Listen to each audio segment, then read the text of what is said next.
I am Shannon Kindernay. I am the Director of Research Policy and Practice at Cooperation Canada. And it's my pleasure to welcome you all here today for the launch of a paper that we partnered with the British Columbia Council for International Cooperation in collaboration with Action for Sustainable Development and Forus to prepare, looking at the transformative action that we can realize through effective coalitions for the 2030 Agenda for Sustainable Development. So today we're going to have the webinar in two portions. So first we'll present the research findings and we'll have some views from different colleagues who will offer some reflections around specific experiences working in coalitions. So that will be sort of our part one. There will be an opportunity for you to ask questions. I encourage you to use the chat box or the Q&A box in order to put your questions in. And we'll be happy to incorporate those into the first part of the session. We'll then have a very short bio break, give you a chance to stretch your legs, grab a coffee if you need to, and then we'll move into the second part of this session, which will be moderated by Deidre de Burka, who's with us here today, the Advocacy Coordinator for Forus, and that'll be a bit more of an armchair discussion. So she'll introduce her panelists when we get to that moment, but we'll have a bit of an armchair discussion and then again, more time for you to interact with us and hearing diverse perspectives from government and civil society, members of coalitions, coordinators of coalitions, and so on. You know, as we're moving into this decade of action faced with the additional challenges of COVID-19 and both the real health and the knock-on effects of the pandemic. This webinar is really meant to share and shed light on the role that coalitions, multi-stakeholder coalitions can play in helping to advance our shared agenda going forward. So without further ado, I'd just like to quickly introduce the panelists that'll be in the first session. And so first I'll introduce Dr. Zoja Desas Kropowicki Gruber, who is the Policy Director and Gender Specialist at the British Columbia Council for International Cooperation. She leads their work on policy and research, including their annual review of SDG implementation in Canada. And so she'll start with a presentation of the research findings. We then will have speakers, including Joytsna Mohan, who's the Regional Coordinator for the Asia Development Alliance, which is a regional CSO civil society platform for national civil society organizations in Asia. And it includes national coalitions from 21 countries. Joytsna has been working on policy advocacy for the past 17 years and around the 2030 agenda since we started talking about a Beyond 2015 agenda. We then also have Claudio Fernandez, who is a multidisciplinary economist from Gestos, which is an NGO based in Brazil. He's the co-founder and member of the Brazilian Civil Society Working Group for the 2030 Agenda. And then finally, we also have an intervention from Stephen Odhambo, who is the former chief economist in the National Treasury and Planning Department in Kenya. He was responsible for coordination of the Sustainable Development Goals. He was promoted to the position of Director of Economic Planning in the Government of Kenya, and he's commonly referred to as the grandfather of the SDGs in Kenya, having been instrumental in spearheading the 2030 Agenda in that country. So welcome to my panelists, and I will turn it over to you, Zoja, without further ado, to kick us off with the findings from our paper. Thank you, Shannon. So there we go. So the research was gathered by means of a literature review, a website review of over 72 coalition websites, as well as interviews and written contributions from coalitions around the world. So there were three main key messages. The first key message is that coalitions have the potential to accelerate 2030 agenda implementation. By bringing together diverse stakeholders across sectors, silos, and scales, they support multi-stakeholder collaboration. And there are a number of activities that emerge in the coalitions around peer-to-peer learning, information sharing, as well as joint projects, joint statements, and collective activities. The second aspect is that coalitions create spaces for the voices of those left behind to be heard. In other words, fulfilling the Leave No One Behind pledge of the 2030 Agenda. And we saw that quite clearly in both the governance structures, where there are certain quotas for marginalized groups or certain methods by which marginalized groups have been included, as well as in the type of activities that the coalitions engage in and the type of statements that they put out. Thirdly, they engage in follow-up and review processes by producing spotlight, or otherwise known as shadow reports, that accompany voluntary national reviews. And lastly, they strengthen whole of society accountability processes. And here we see they work at multiple levels. Some of the coalitions actually support public engagement activities to raise awareness. Others actually target sub-national levels, so work quite closely with municipal or regional authorities in order to build their ability to hold national governments to account. And others lead advocacy campaigns targeting national governments or regional governments. The second key message is that good governance enhances impact. And I'll go into a bit more detail on all of these aspects soon. But what's very important is having a clear mission. So the coalitions are composed of stakeholders that vary, cut across sectors and silos, as I've said. But they need to be united by a clear mission and have a common ground around which they can act and collaborate.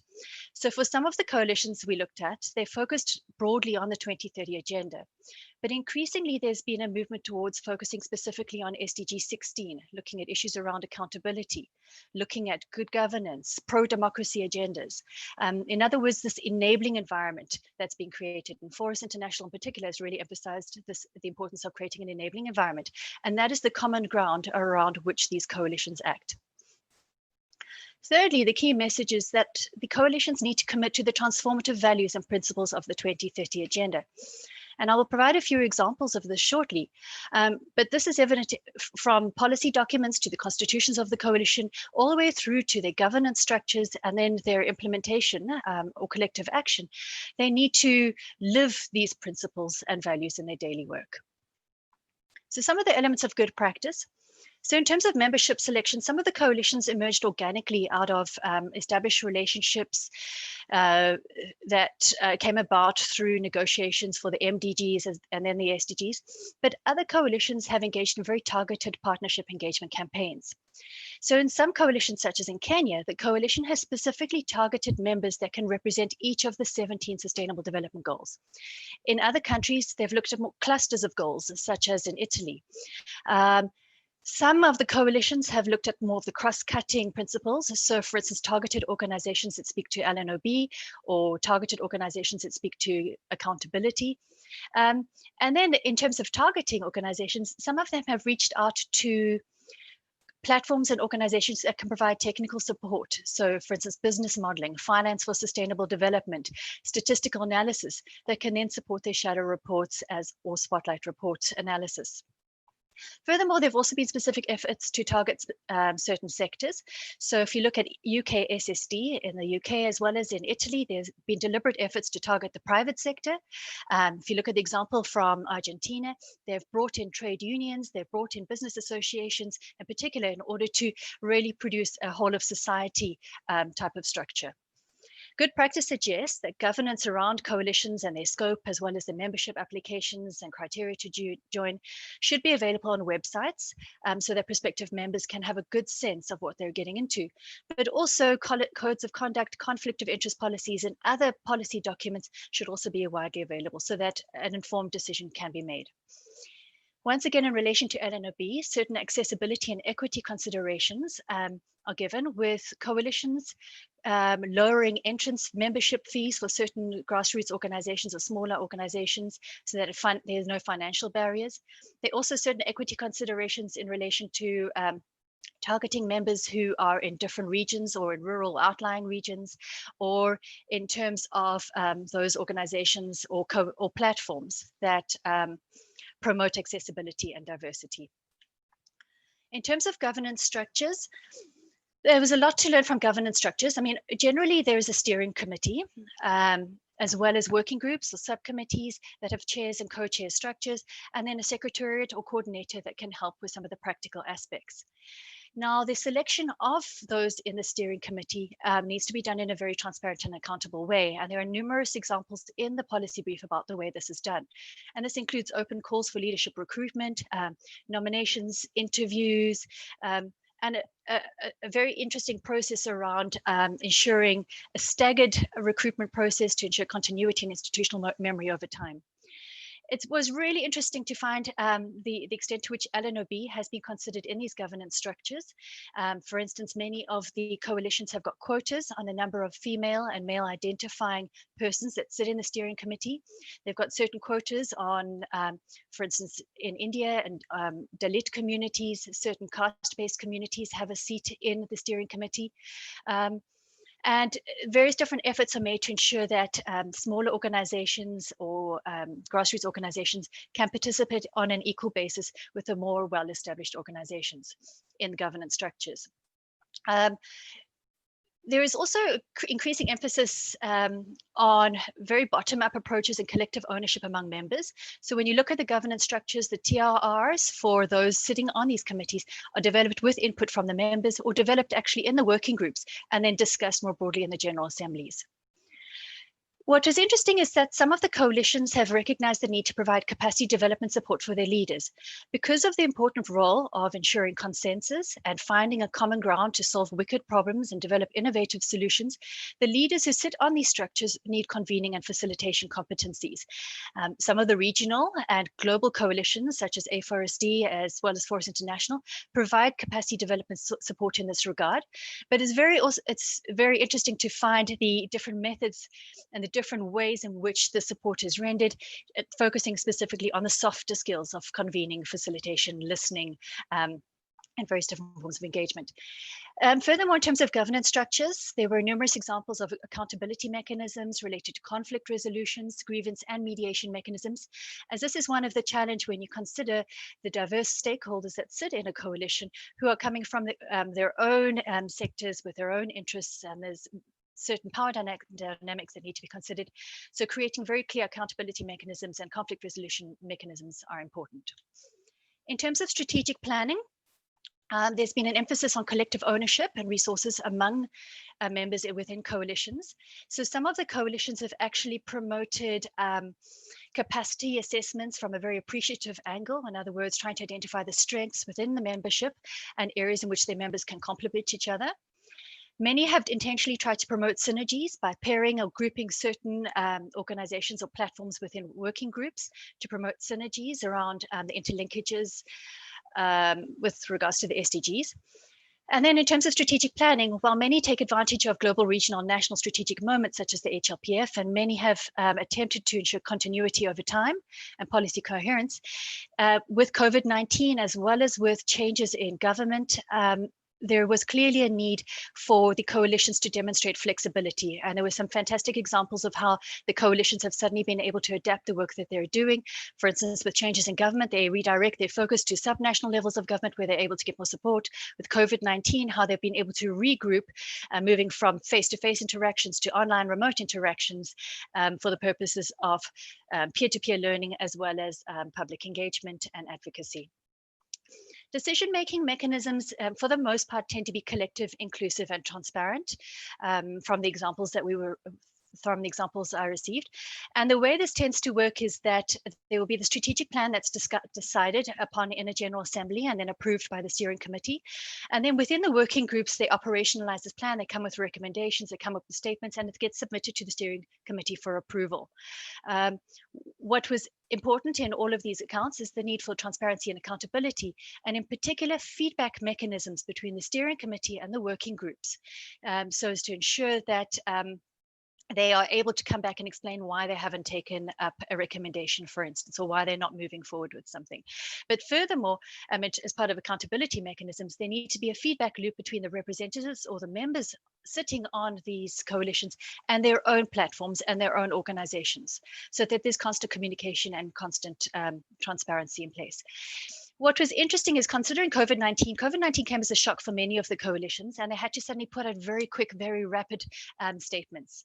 And this required urgent decisions. This required an immediate position statements to be put out. And there wasn't the time necessarily to go back to working groups, have discussions, take it to the General Assembly. So what emerged as key in all of this is having consensus on the collective position in advance. And that for coalitions is something they really need to keep in mind. But how do we find that common ground and develop consensus around important issues so that when it comes to an emergency, such as COVID-19, those who are in the leadership positions or in the Secretariat are able to defer to what has been agreed upon. Fundraising is a challenge that is mentioned by all of the coalitions. Many are relying on basket contributions, but this is not proving to be sufficient in terms of sustainability. Many of the coalitions are not registered as legal entities, which means that they are being hosted by certain member organizations or external organizations that are well established. And while this provides a financial buffer, and it also provides them with human resources support as well as financial auditing support, it does mean that questions are raised about the level of influence of the hosts onto those that onto the work and the decisions that are made in the coalitions. It also limits the coalition's ability to fundraise independently in the long term. So this is one of the issues that many of the coalitions are considering, is how feasible is it to become registered as a legal entity, and if so, what will that look like? Generally, the coalitions that were found to be more sustainable had actually dedicated resources, personnel, or created specific working groups for fundraising. And there was clearly a need, though, for capacity development around fundraising, as well as joint funding applications, which turned out to be very successful in, for instance, the Czech Republic, where the members worked collectively to submit funding proposals. And lastly, I'm coming to an end now. Monitoring evaluation was a challenge raised by most of the coalitions. In the coalitions that have prioritized monitoring and evaluation, their recommendations are to regularize, so it becomes a routine activity, simplify, provide capacity development support, as well as ongoing coordination around the documentation and the feedback that's required. However, it is a question that needs to be considered by all the coalitions, is that at the moment, emphasis is placed on the number of outputs, the number of shadow reports, the number of statements, without necessary, or the number of hits on a website when these reports are looked at or downloaded. But there is little understanding or to actually see how we can monitor the impact of all of this work, and how to develop, for instance, proxy indicators to ascertain the impact of the coalition's work on government decision-making, government policy, and strategic planning. So really there needs to be more consideration in monitoring and evaluation, and both in relation to the effects of advocacy as well as the effects on public engagement activities. So lastly, to conclude, for recommendations, just 4 main recommendations. We recommend that it's important to promote effective, inclusive, and collaborative partnerships to advance the common goals. Secondly, it's important to integrate LNOB into the mandate and goals of the 2030 Agenda coalitions and translate these into practice. Thirdly, it's important to strengthen inclusive, flexible, and effective leadership and governance. And lastly, it's extremely important to leverage the interlinkages between the SDGs and coalition members. I mean, in my opinion, that's what makes these coalitions so unique, is that they're not looking at the SDGs in silos. We're not looking at an individual SDG. You're bringing together diverse stakeholders to work together to promote this indivisible, universal, ambitious agenda. And I really believe that there is a potential for these coalitions to actually accelerate the 2030 agenda.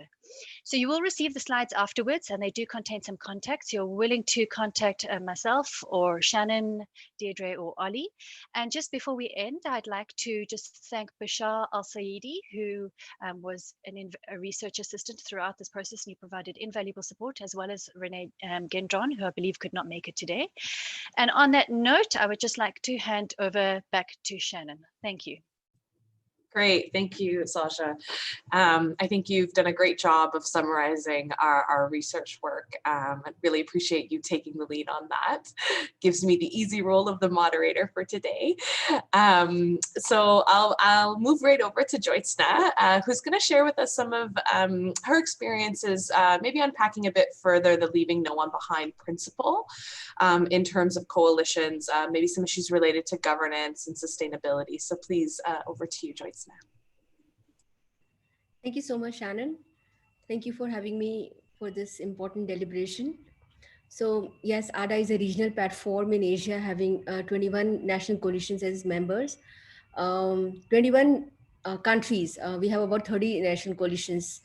So basically what we have done in ADA, that we are, as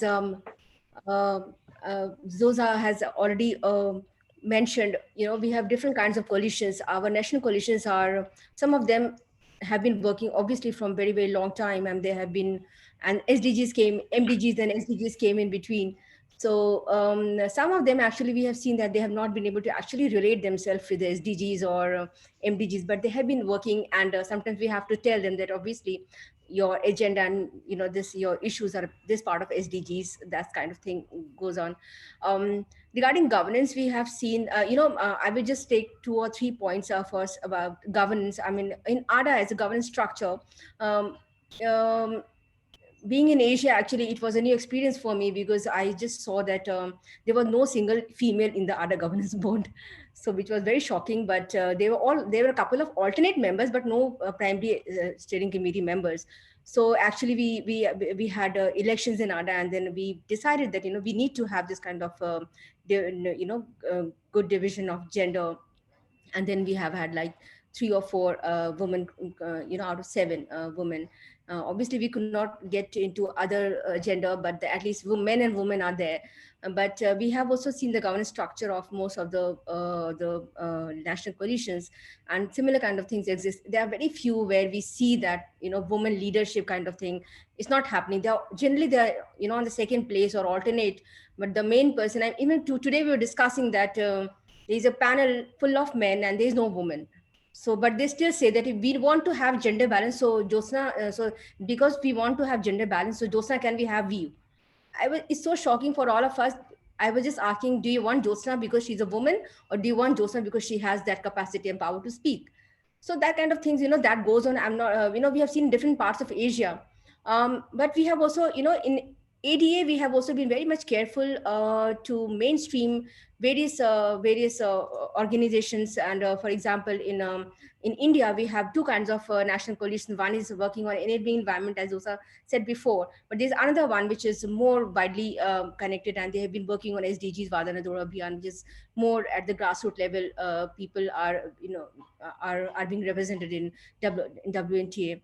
We have been trying very hard to get into Southeast Asian, which is again very, very highly regulated, region, sub-region.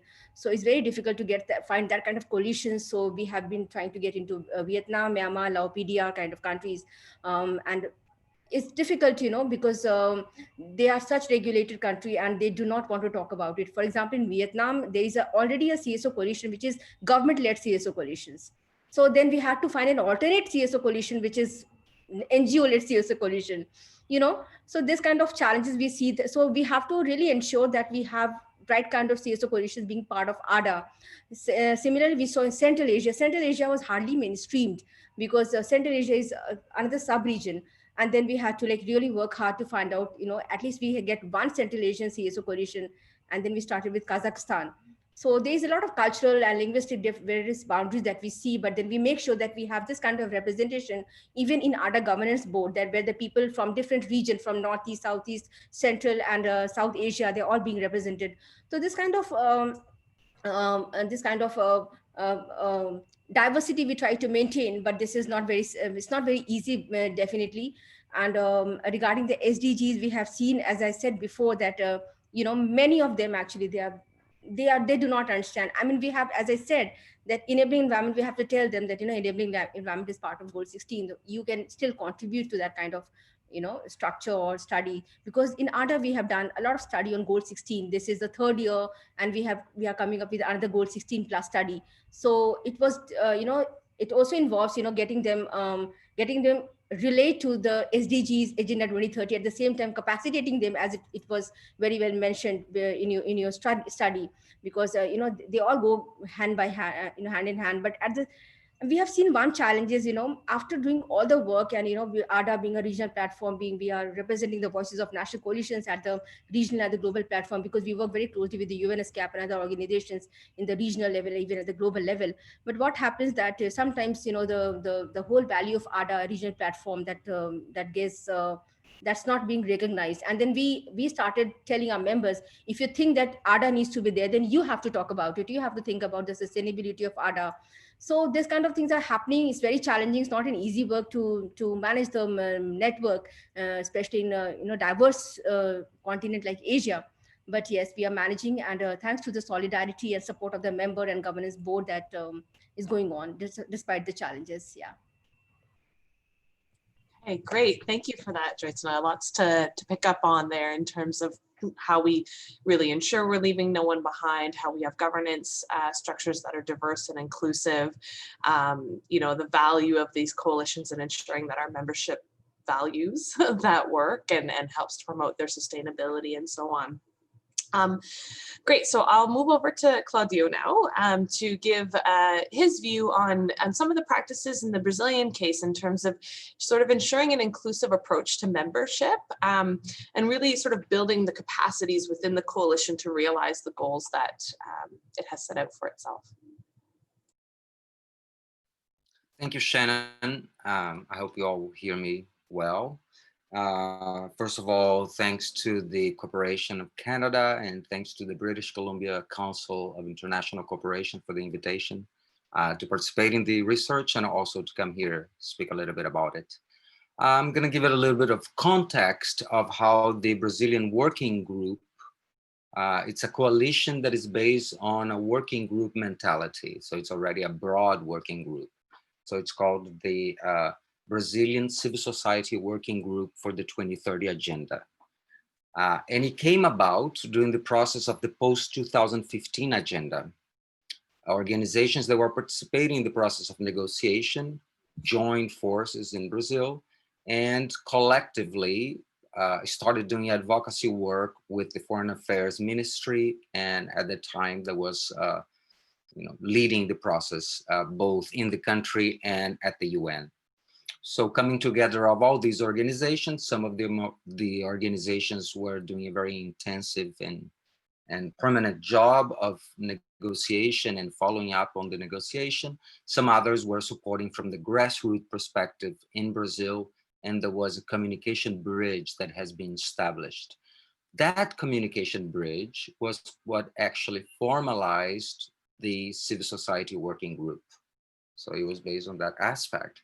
And it became a multitude of multitudes, we can say like this, because it involves organizations, but it also involves social movements, and it involves fora, different types of fora like Solidarity Economy Fora and the National Environmental Forum, and several NGOs, and also part of academia.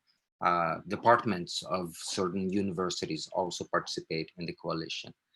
And that was something that was being built throughout the process of, after the approval of the 2030 agenda, we developed a planning process for monitoring, as Zosha explained very well, and as a result of the research.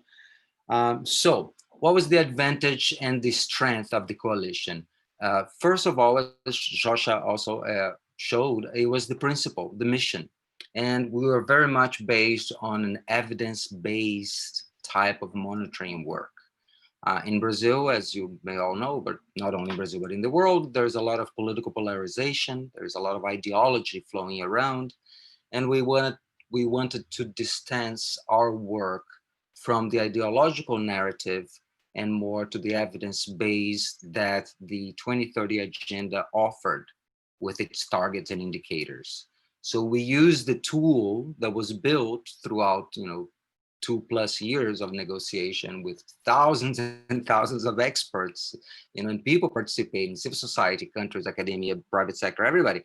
It's not the perfect manual, but one way that we used in the coalition here in Brazil actually was even to sell, in between quotes, sell the 2030 agenda to skeptical civil society organizations as a good manual of both governance, monitoring, and concrete implementation.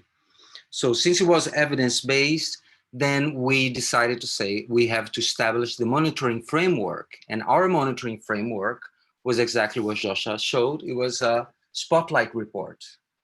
So in 2017, Brazil presented the first VNR.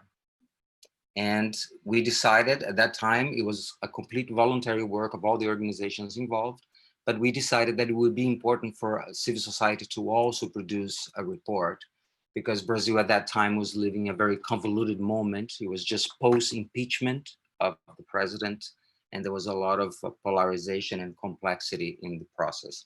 And it was very successful, even when we took it to the UN, several member states came to us for better answers to the situation of the implementation of the SDGs in Brazil than to the official report. This was one of the feedbacks.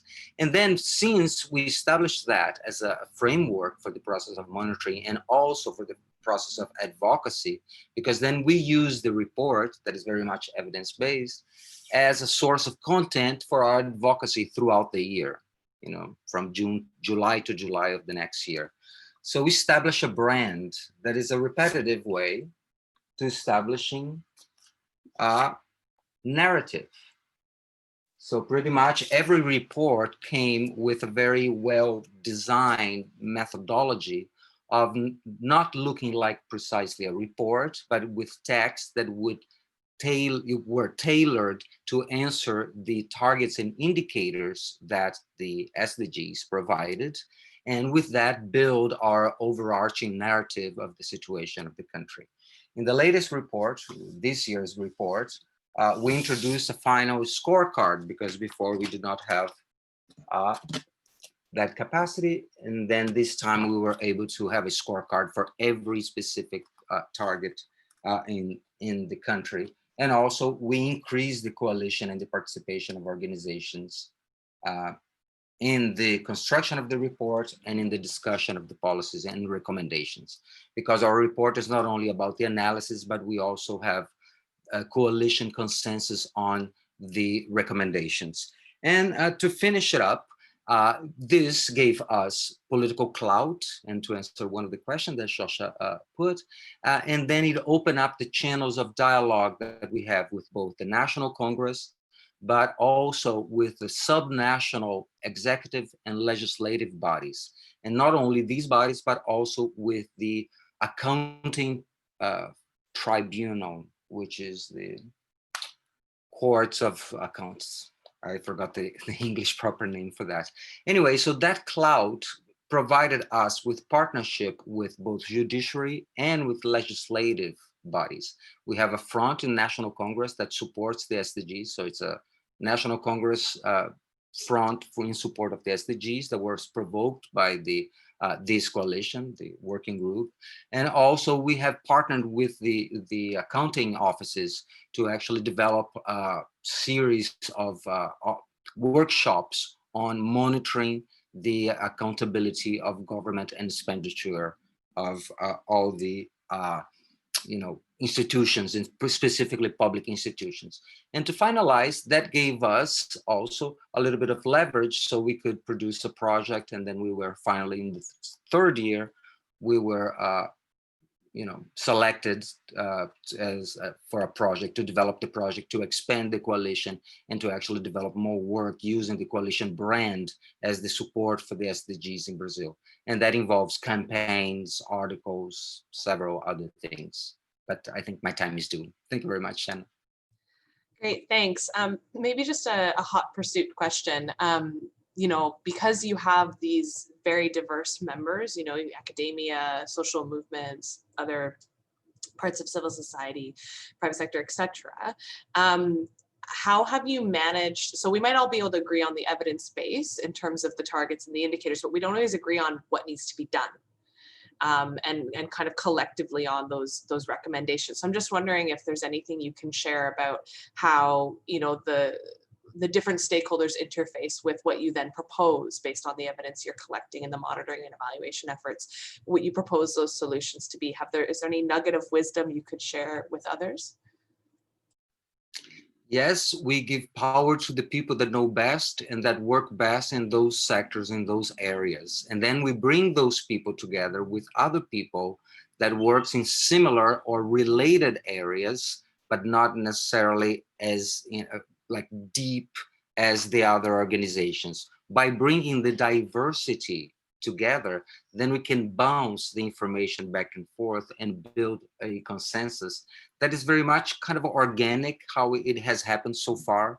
We have not had any kind of major problems in any of the recommendations of the policy analysis, except it's in the campaign phase since we started last year. So sometimes people have design opinions or certain things like that. But usually everything comes together very well because of this respect of the different organizations' expertise and what they bring to the table. Great. Okay, so I'll turn it over to our final speaker. Stephen, I'm going to share the screen because we have a few slides. So just 1 second. And then I will ask you to kick us off. Here we go. Just move to the second slide. Sure. The first one is about me and it is not. All right, go ahead, please. As I said, I was recently moved from my previous work, and that has affected the way I work, and that's why I did some work. In fact, I finished this late. But the most important thing is that I'm still a member of the coalition that is driving the SDGs agenda in Kenya. And having been given this topic, what came to mind, first of all, is to acknowledge that Kenya is a good practice example. And from what Madam Gruber talked about, we are part of the research. We were part of the research, and some of those findings apply to us. And secondly, also looking from how we operate, from the Kenyan perspective, is that there are good lessons and practical experiences, where there are ongoing partnerships and collaborative mechanisms, both from the point of view of the multiple stakeholders and the two levels of government. You remember that this country operates at the national level and the county level. And we are doing this, although what we realize is that much more work is being done at the national level since the county governments were just established 7 years ago. And we have not had much success at the subnational levels. But moving forward, what we have in Kenya is that as a country, we are committed to implement the 2030 Agenda for Sustainable Development. And moving forward, we have mainstreamed the SDGs into our policies and development planning frameworks at both levels of the government. And also, one strength that has driven the coalitions in Kenya is that we have an SDGs delivery mechanism that follows what we call the whole of government and whole of society approach. And through this, we have institutionalized multi-stakeholder engagement, as well as SDGs institutional delivery mechanisms, so that as we move forward, we implement SDGs, work together, we monitor jointly, we also report and even create awareness on the SDGs agenda jointly through the various coalitions we have, under what we call the Interagency Technical Working Committee. And that comprises of many players in the SDGs spaces. But from the CSOs, we have an umbrella SCSO called the SDGs Kenya Forum, and Oli and the rest of the team are very much aware of Madam Florence and her work.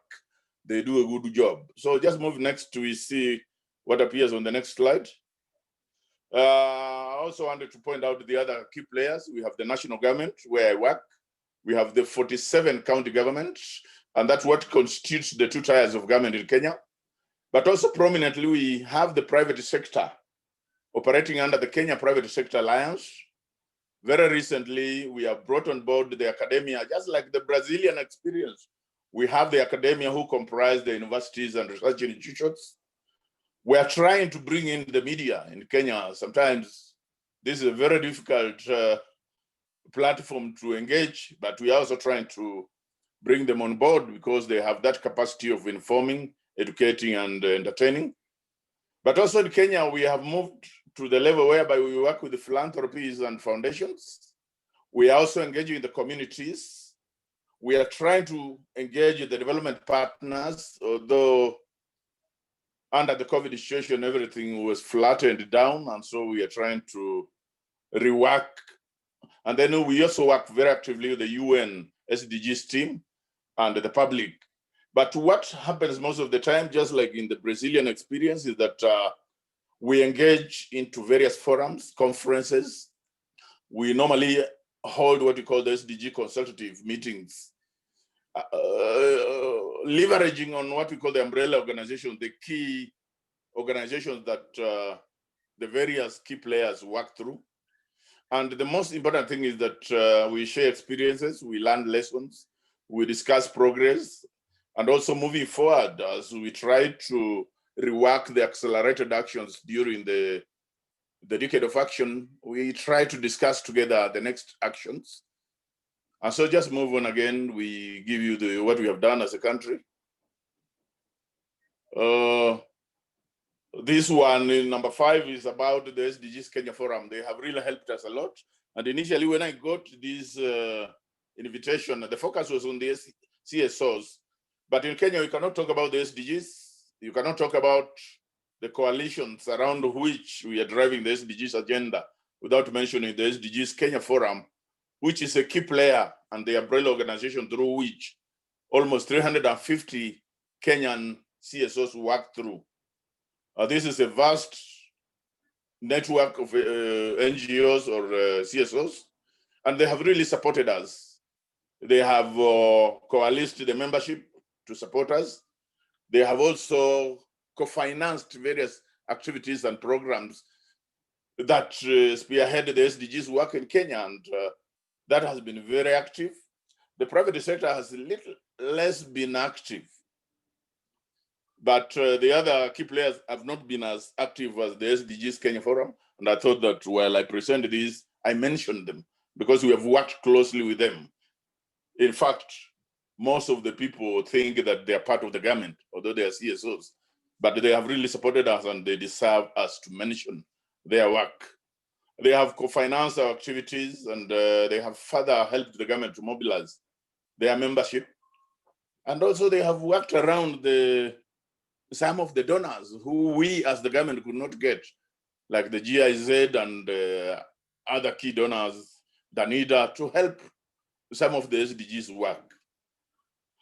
I just wanted to say again that in Kenya, what is also helping us to move things around is that as key stakeholders in the SDGs spaces, we jointly developed what we call the SDGs engagement framework. And this is the document that now guide how we engage with each other, the coalitions in Kenya, and how we co-create issues around the SDGs. And this has really helped us to strengthen and galvanize the SDG multi-stakeholder engagement and partnership towards fast-tracking accelerated actions on implementation of programs and the project that will help us realize progress.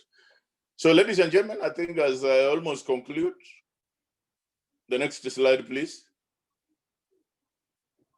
I just wanted to say that in Kenya, we have various multi-stakeholders playing significant roles in holding the government and other stakeholders in the SDGs to account on our country's commitments to realize the 2030 agenda. You remember when the SDGs were being given to us by the UN member states, we committed to implement the agenda. And then in most recent times, the SDG stakeholders are also jointly working with the government and are playing key leadership roles in shaping what we could call the post-COVID-19 socioeconomic recovery strategies and plans to help Kenya build back better. What I'm saying as I conclude is that all multi-sectoral efforts that we have seen in this country are meant to create and cement transformative actions to realize the 2030 agenda through effective coalitions. Just to say there are a few problems we have faced as a country. Just like again, when Brazil was giving her case, the issue of membership, I think this has not been formalized by any act of parliament. And therefore it is a loose membership. We call it the coalition of willing, and sometimes it's very difficult to move things when the entry and the exit, it depends on your level of willingness. But also moving forward, what we have realized that as a country, we lack what we call concrete integrated financing systems or mechanisms for the SDG, and this has been a major problem. And as I said again, the issues around the COVID-19. We joke that the COVID-19 in Kenya helped to flatten our own operational curves. And so we are trying to retrace our steps back. But I think moving forward, we need to work together as teams. And also for Kenya, just like in Brazil, these coalitions started during the MDGs area. And it is one of the best lessons that we learned, that the government cannot do these things alone. Let us work together as various teams and bring together our expertise, knowledge, and experiences to help drive the SDGs agenda. I think I'll stop there. If there will be any questions, I'll answer them. But I just want to thank you again. This is the second time I'm given this opportunity to address this high-level panel. Thank you, and may God bless each one of us. Great, thank you. So we have time maybe for a final word from each of our panelists. And there's a few questions in the chat box that I'm hoping, Deidre, in the next section, you can kind of help to integrate some of that into the discussion. There's a question here related to the role of coalitions in supporting SD implementation through their member organizations. So I think Stephen's presentation talked a bit about the role of the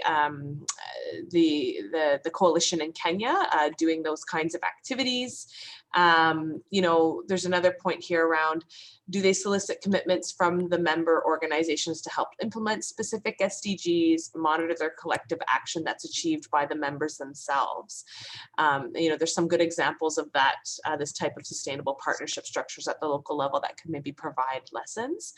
So maybe I'll throw that one to the audience, and I saw that, or to our panelists, and I saw that Claudio also responded in the chat box.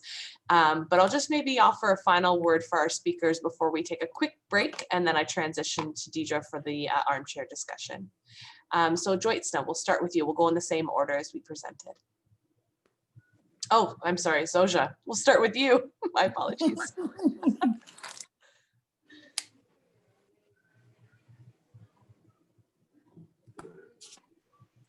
Hi, Shannon.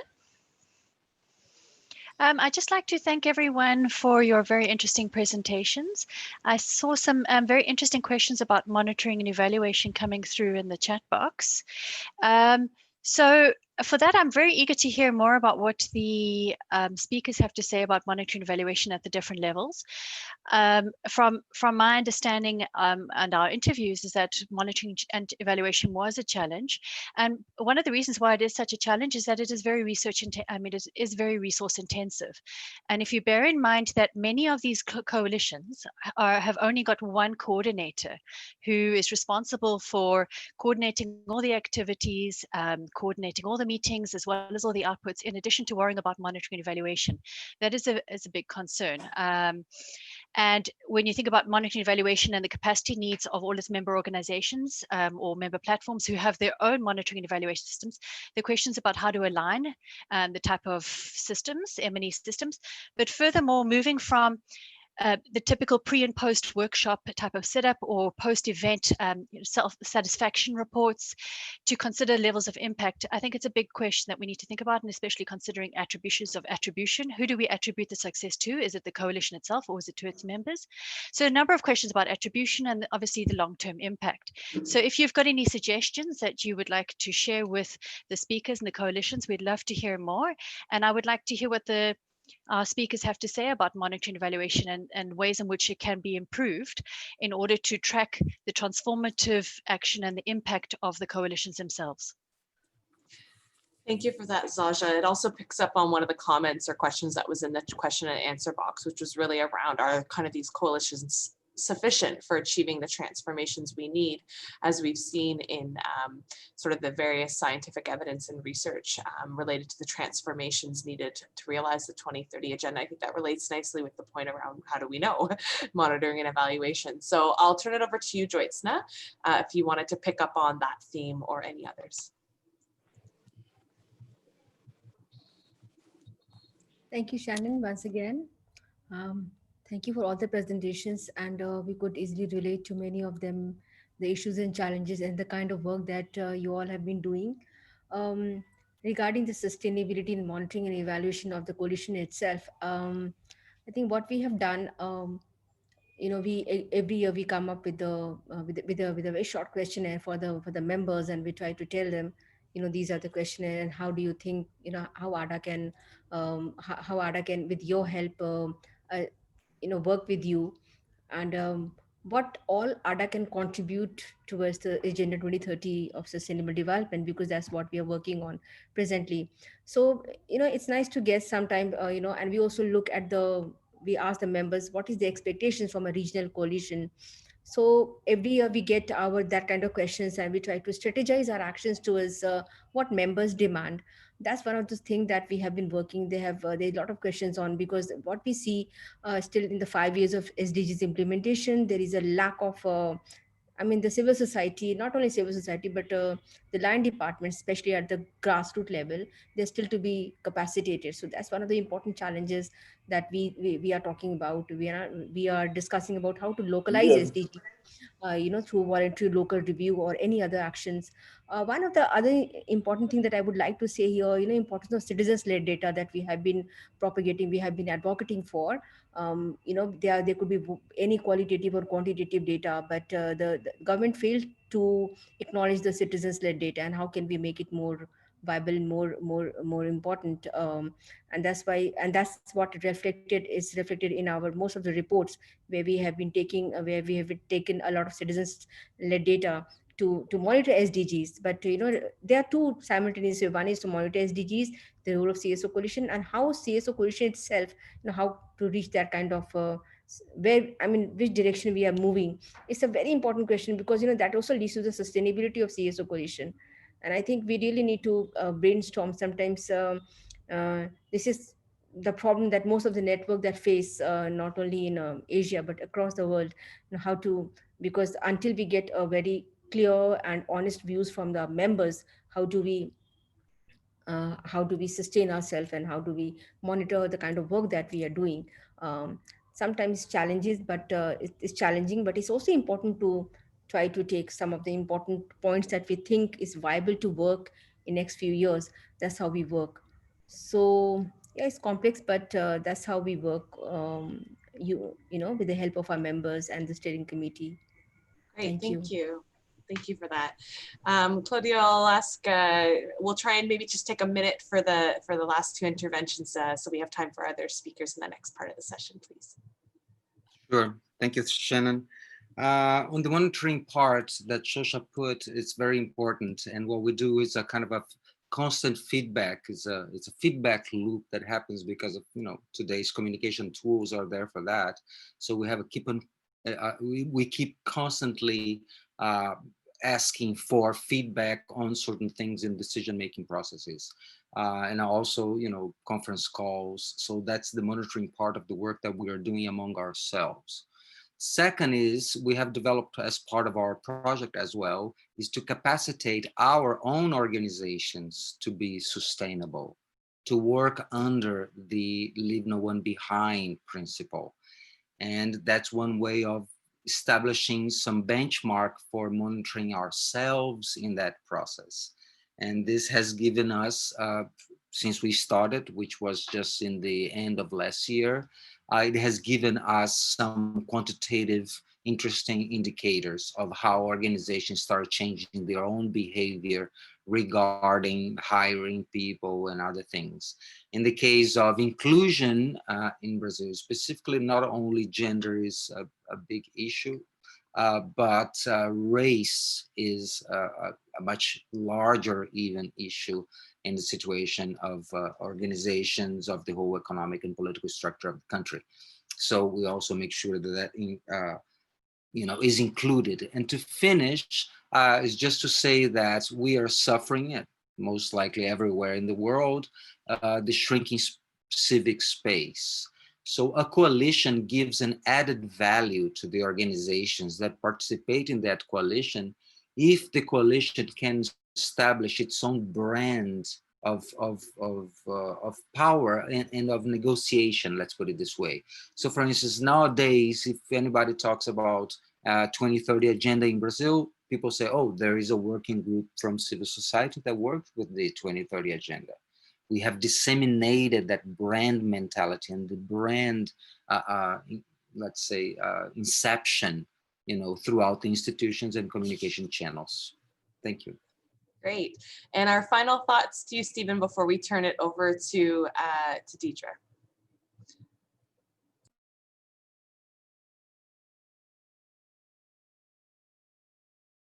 You're muted. You just need to unmute yourself, please.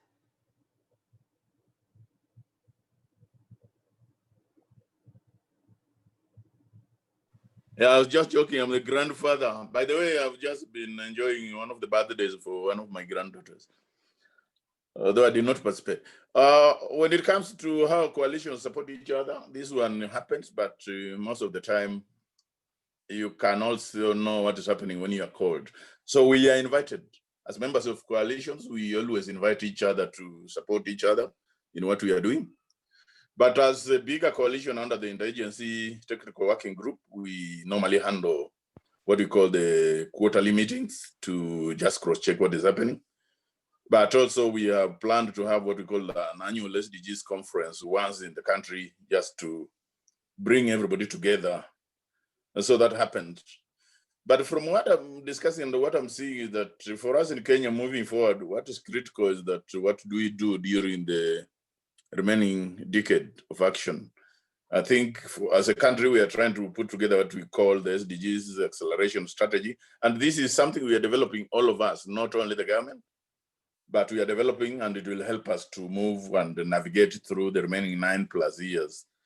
When it comes to the issue of coordination, I think in Kenya, we are a bit lucky that although the process of the SDGs is led by the government, but when it comes to the operations of the Interagency Technical Committee, the government is chair, but we have 2 co-chairs from the private sector and from the civil society. And this has eliminated the dominance element of government on some of these things. And very finally, just like everybody is saying, the M&E framework has never been completed. We have data gaps. We have also issues of policy and legislative agenda that we need to maneuver through to get things working. But I think moving forward, the fact that the framework and the coalition exist, that gives us enough leverage to move forward. And I think this is an agenda that has been embraced by everybody. So moving forward, I think we just need to improve on what we have and strengthen where we have gaps. But on M&E, that is one area where we need to sort out the data gaps. I think that is one issue that has been holding everybody behind. Thank you. Great. Thank you so much. Thanks again to all of the panelists in this first part of the session. I apologize, I've gone a bit over my allotted time, so I'm going to pass it over very quickly to Deidre DeBurka, the Advocacy Coordinator for Forus International, to kick off the next session. I don't know if you want to give people like 1 minute to stretch, but I'll leave it in your very capable hands. You're on mute. We were joking the other day, that's the saying of 2020, you're on mute. In 2020, it happens so regularly and you think, how could I have forgotten? So everybody, just to say, yeah, I would agree with Shannon, you've all been sitting for a long time listening. So maybe if you want to stand up, stretch, move around or whatever, and we'll come back. We'll give you 2 minutes. So we'll come back in 2 minutes time because our space has, shortened somewhat. And we have some very interesting speakers that I'd like to introduce you to and put some questions to. So we'll just take a minute or two.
Okay, everybody, I see people starting to come back from their stretch. So I hope you're all feeling ready for another discussion on where we'll be looking at different aspects of multi-stakeholder coalitions. And I'm happy to be able to facilitate this or moderate this discussion this afternoon. Shannon has already introduced me. So I'm the advocacy coordinator of Forus, which is a global civil society network. We're composed of 69 national development platforms in different countries around the world and 7 regional coalitions. But I've also been involved with SDG Watch Europe in the past, and Ingo Ritz is here with us today to speak for some of the experience of SDG Watch Europe. It's a cross-sectoral civil society coalition, and its aim is to ensure that the EU and its member states fully implement the 2030 agenda. So we also have other speakers. I'd like to introduce them now. And then I think we'll try to have a general discussion, first of all, amongst the panelists, and then we'll move to you. And I see there are some questions in the chat box. We'll try and get to them, but please do raise your hand also if you'd like to put a question to any of the panelists. So just to start with then, the panelists we have with us today, and I'll start with Roshi Nugahalli, and I hope I'm pronouncing your name properly, Roshi. Roshi is with the Youth for Unity and Voluntary Action in India. We also have Annika Lindblom, who's with the Government of Finland, and also is linked to the Global Forum for National SDG Advisory Bodies, a very interesting network or structure. So we'll come back to that again. And then we have Ingo Ritz, who's the director of the Global Campaign Against Poverty, or GCAP as it's known, and also a member of the steering group of SDG Watch Europe. So I'm going to put my first question to Roshi Nugahalli. And Roshi, I want to ask you, based on your experience of working in broad coalitions, could you highlight for us a key challenge that's often faced by such coalitions, and also maybe highlight an approach that could help to overcome such challenges? So over to you, Roshi. Sure, thanks, Deirdre. I hope I'm pronouncing your name right. Sure. I am with Yuva. I'm also the co-convener of a national coalition called Vadana Todo Abhiyan, which literally translates into don't break the promises. So it was started up in 2004, where really the whole purpose of this national coalition of primarily civil society organizations and people's movements was to ensure that the government's promises, manifestos, and accountability was upheld through a lot of what I would say constructive criticism. So this is a coalition that's been very, very active for about 15, 16 years now. And I think because it was already in existence for a while with a very strong decision-making structure, when the SDGs did, we were also part of the MGG process, but when the SDG process did come about, even in, the 2014, 2015, it was very easy for us to, I think, pivot and see this as an important space of engagement. So I think in answer to your question, I think the challenge for, especially in a country like India with very high levels of shrinking space for civil society and a lot of backlash for anybody who speaks out, and especially if it's not done as part of larger groups, if you're an individual or a smaller group, I think is it's a fear of being shut down, of being restricted. So the advantage of coalitions is that you have the solidarity, of course, but you also have the power in numbers. And for a coalition like Vadana Todo, which already has, an established credibility and relationships with different levels of the government, not always positive relationships. I mean, they are confrontational, but I think the fact that there is recognition and legitimacy, I think that helps.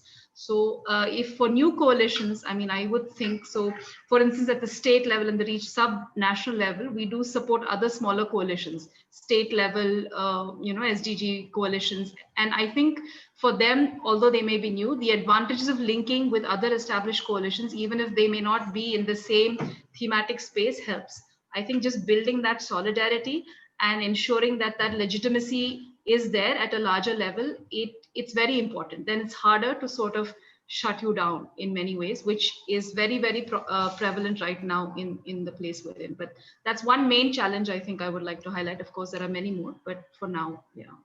Great, Roshi. I think that's a very important point to make. Yeah, the sort of leverage it can give to, as you say, some of the state level CSOs or networks, if they can align themselves or link themselves somehow to something broader and maybe a more influential cross-sectoral civil society alliance. So very important to build that solidarity and those relationships. I'd like to put the same question also to Ingo Ritz, if I could. So really about this, and I know you've had a lot of experience of it through SDG Watch Europe in particular, but what you believe is a key challenge faced by these broad multi-stakeholder coalitions, and also maybe to highlight an approach that can help to overcome such challenges, Ingo. Thank you, Deidre. So first of all, yeah, as you said, I'm here for SDG Watch Europe, which is a cross-sectoral coalition of more than 100 European networks and national SDG networks. So yeah, I'm working for the Global Call to Action Against Poverty, and we work with SDG networks around the world. But here now I will talk about Europe. So I think the biggest challenge is actually to come from rhetoric to policy changes. And it's important to build the awareness first. So actually to have a broad membership representing all the different sectors of the Agenda 2030. And I think that is, we did fairly well at the beginning. Maybe we have a certain weakness when it comes to leave no one behind, because certain networks, European networks, which are representing the weakest groups in Europe, like the homeless people, or also the Roma network, are not, they're connected to SDG Watch Europe, but they're not so active. We have the European Women's Lobby, the European Youth Forum, European Disability Forum, so that's good. So the first point is really is to, of course, to come together and to exchange and to analyze together. So therefore, I think the SDG reports, which are done by many people. So we, as SDG Watch Europe, we did a report on SDG 10. We did one on externalities. That means the impact of EU policies on the global south. And we did now recently a monitoring report on the whole SDGs Agenda 2030. I will post them in the chat. So I think that's quite important. But the problem was with the European Union, or better to say the Commission. It's like the government of the European Union. They were active in the negotiations until 2015. And quite positive, but then afterwards they more or less lost the interest, especially from the top leadership, and that was a difficult time for us. I mean, of course, formally they supported the Agenda 2030, but there was no implementation, and that has there has been a change now with the new Commission and the new Parliament. There's much more interest, especially on the climate issue, but it's also going beyond that. So the big challenge is now to transform this into real policies. And I think the civil society has to be careful not to get lost in the technical processes. So we need to ask the tough questions to the politicians. And for that, we need to think, for example, European tax policies are quite harmful. I mean, to countries around the world, even to our own countries. So we have several tax havens. So that's one where the member states are, of course, often protecting their own interests, which is the usual process. Another one is the carbon footprint. Just to mention Finland as an example, which is a country with very good policies on sustainable development, but the carbon footprint is like about 12 tons per person, while 3 tons or a bit less is only sustainable. So we need to really address those issues. Or the resource use of European industry. I mean, now the resources are, the raw material is imported from outside, and basically it's not anymore in the environmental, how do you call this, yeah, footprint. It's not visible, but actually European companies are using or creating the environmental impact. So we need to be critical, but we also, I think that's an inside-outside strategy. We need to also propose concrete proposals. So that's my experience with the members of the European Parliament. They always asked for concrete proposals. And I think that's also something we have done, but I would say not enough to have this both. The one is the concrete proposals, on the other hand also to make them aware about the weaknesses, and then connect with the movements. So that's, of course, it's quite a lot. It's not easy, but the connection with the climate movement, the Fridays for Future, that is I would say it's a good example, because they also take this sustainability issues much more into their agenda now. And by this, we are creating the awareness and the pressure in the society to really move forward. Great.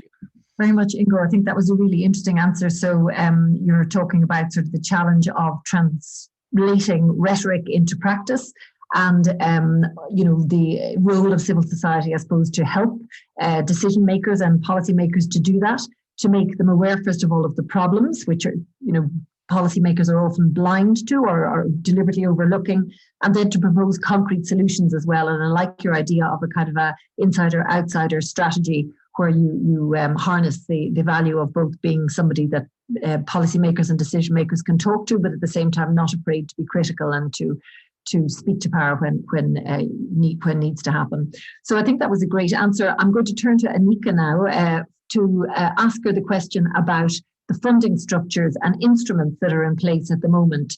So in your experience, Anika, are the funding structures and instruments that are in place at the moment sufficiently supportive of multi-stakeholder coalitions? And if not, what needs to change? So over to you. Okay, thank you, Deirdre, and good evening from Helsinki. It's around 6 o'clock in the evening, so well, around the world we are experiencing different timings. Maybe just to start by explaining where I come from. So I'm the Secretary General of the National Commission for Sustainable Development, which is a bit of a different multi-stakeholder body than maybe some other coalitions, because we have the government involved inside the commission. So we have the government, the Prime Minister is chairing, is leading the work, and then we have 57 stakeholders from industry, from NGOs, from municipalities, from academia, from different organizations. And this structure has functioned in Finland for 27 years now without interruption. And we have had over 10 prime ministers from different political parties leading this work. So this has been basically institutionalized in our society, I can say. And from a civil servant perspective, this is a asset to us, because we can build beyond government terms, and we can really build on longer term strategies and plans, and also the engagement of different stakeholders can be built on this long-term work that we have been able to conduct with the leadership of the government. And I realized that this model cannot be, operationalized in every country. And our country is a small country with low hierarchies and political culture that supports this type of a cooperation. But this sort of explains a bit where I come from. So about the resources, or I would say that the main resource is the human resource. we have found out that the political will and trust between different organizations, between different groups of people in the society is the best resource to build these types of longer term governance structures that we have been able to maintain in Finland. And of course, things doesn't happen without financial resources, but I think that is the first thing to get in place, to have the governance for sustainable development.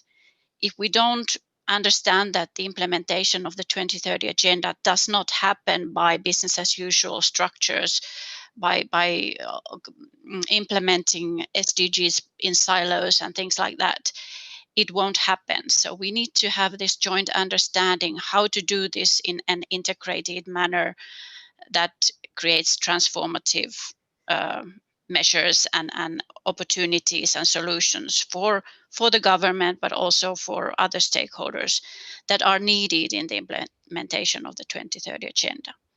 So that would be my answer to your question.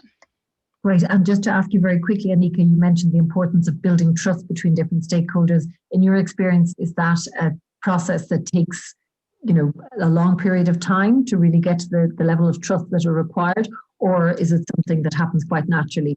Would you feel stakeholders are brought together? Well, it takes time. I always say that it doesn't happen overnight, and it's sort of. I think the first question that you asked from the other discussants, you asked about the challenges, and I think that one of the biggest challenge is that the members of the Commission, when they come to the work first time, they have their own interest lenses. They have their own designed views and positions, but they have to learn to understand also the views of others and to make and by in that way also understand why we are not having sustainable development at the moment, because there are so many different interests, and to build the consensus and to build the common understanding by looking at things with sustainable development lenses. And that is not easy for someone who has always been looking at something only from the environment, point of view, or only from the finance point of view, or from women's rights point of view, to really understand the magnitude of views and interests that somehow needs to be brought together in order to be able to decide on common solutions. Great, thank you. I think that was a really good answer. And I think at the same time, it's important not to underemphasize the role that financial resourcing can play in supporting processes where you get to know each other and you get to trust each other and learn to see things in a more holistic way, as you say.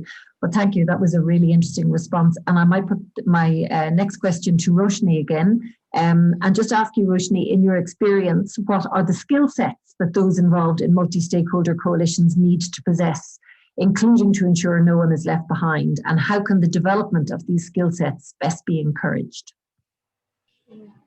Thanks. I think that was interesting to hear Ingo and Annika also speak and see the resonance. I think especially to look at the Leave No One Behind process, I think the purpose of the coalition becomes very important. The purpose and the values and the principles which drive it, and because it's one thing to include people. I think Jyotsna also briefly mentioned it. To check a box, especially Leave No One Behind groups, and in a country like India with history of exclusion and so many regional differences based on whether it's caste or religion or gender, I think in such a very, very exclusionary and context with histories of discrimination, the principles on which the Leave No One Behind work progresses are very important. So are we really looking at putting in place just a person, or are we looking at actually a representation of the group? And for the coalition like Vadana Todo, I think it's always been whoever is part of the decision-making structure, the governance structure, is always a representative of a larger group. So it's not just a woman, or it's not just somebody from, you know, an LGBTQIA group, but it's actually somebody who has their own experience of being part of, you know, the women's struggle or the Dalit rights struggle. And so whatever is presented is as a representative of that space, and whatever is taken back is also as a, you know, as a response to the constituency that they represent. So I think that is very critical when we look at representation of Leave No One Behind groups, because there will always be a few members who are already vocal, who already have the social capital to be part of spaces, especially international spaces like, say, the UN networks or the development, you know, agenda. And I think it's very important to ensure that we don't just do it in a tokenistic manner. So I think that's very important if we want to include these groups. But I think the other point is, and I think Anika briefly referred to it, is when you do expand the, you know, the profile of who's part of the coalition, one, it becomes very diverse. So then bringing people together on the same page sometimes becomes challenging, because you have very, very grassroots groups, but you also have the INGOs like, you know, Oxfams and SAFEs, and their ability to articulate their interests are very different. And then, but I think the development agenda that way is able to encompass that. And I think it's the job of the coalition and the ones in the decision making to really ensure that it makes sense for everybody, and find those common points, touch points where people, the coalition can come together, and then, you know, always go back into your own spaces to, you know, to work on that. I just want to share one small example. During the you know, 2020 HLPF and the voluntary national review process, Vadana Todo worked very closely with the UN Residence Rep Office and the Indian government to lead the civil society consultations for the VNR. So this was really huge, especially in the current very oppressive regime that we have.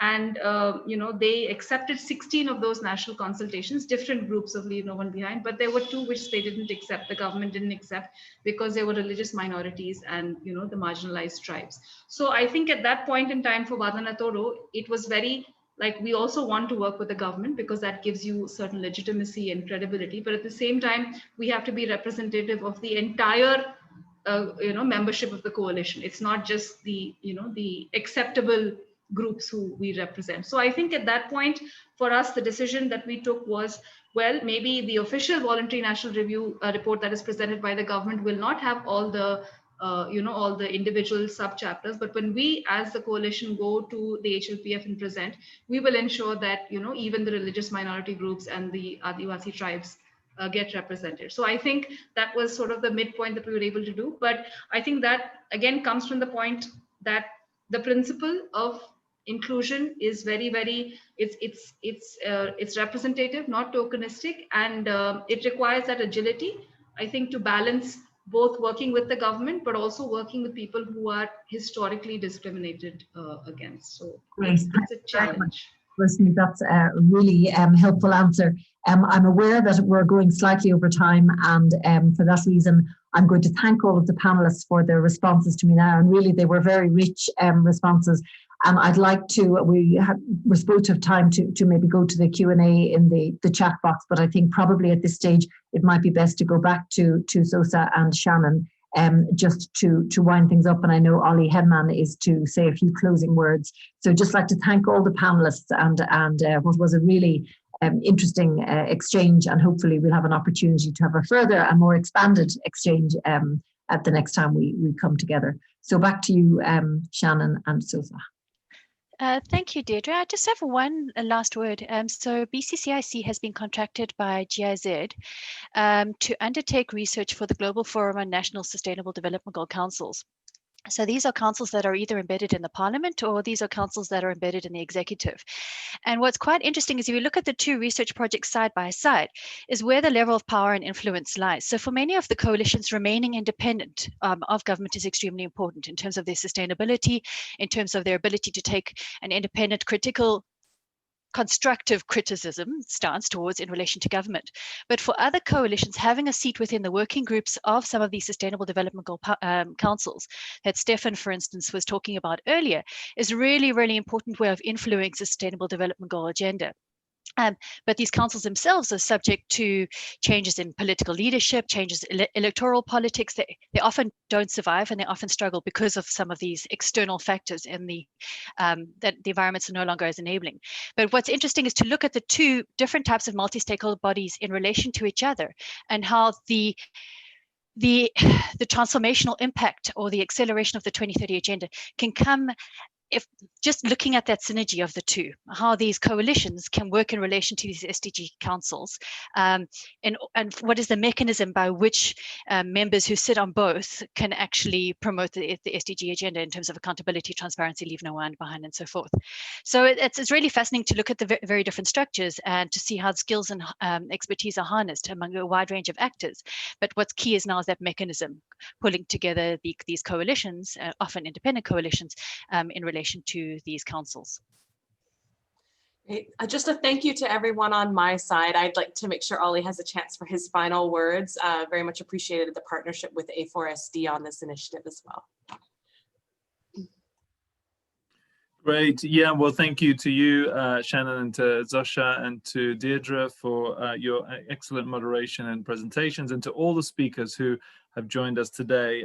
I had a couple of final thoughts based on everything that we've discussed today. It's been really quite an in-depth discussion. I think it's amazing to be able to bring together such a wide range of experiences from different continents and from across our different networks. A few thoughts I had. First of all, within the values that sort of bind together the coalitions, I think we've heard a lot today about accountability, the importance of open governance and inclusivity within those processes, so that we know how people are being selected or appointed or nominated or indeed elected to represent others. And I think that's also for me one of the key differences in terms of what a coalition, an independent coalition, can do compared to a government-backed body. And I think, you know, for civil society, I think that is really crucial, that importance of open and accountable governance.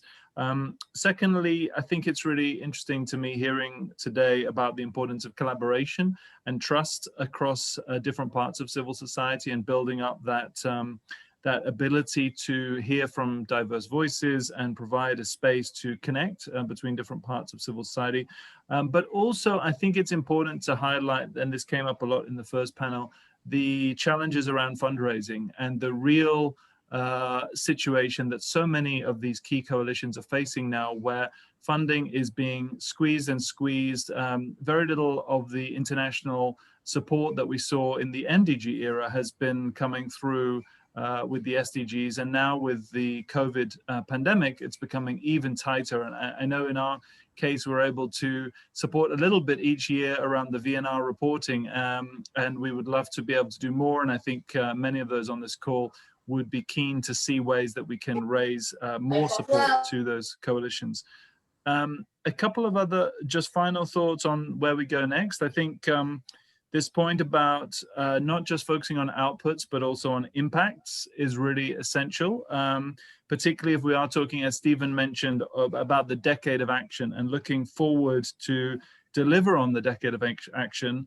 It's really essential that we as coalitions don't only look at you know, what the government is saying, but actually what is the implementation, what is actually happening, what is the action on the ground. And so for that, it's really essential that we do have those mechanisms both to evaluate, as I think was mentioned in the chat, but also to deliver and to actually make sure that that delivery starts to happen in a more concrete way, to really ensure that transformation does come through in these coming years. So there's a long road to go, but I think we have the skills and we have the key networks in place. So looking forward to continuing the conversation with you all over coming weeks and months and into the new decade. Thank you all so much. Thank you. Bye-bye, everyone. Thanks, everybody. Bye. Thank you. Bye. Oli, thank you.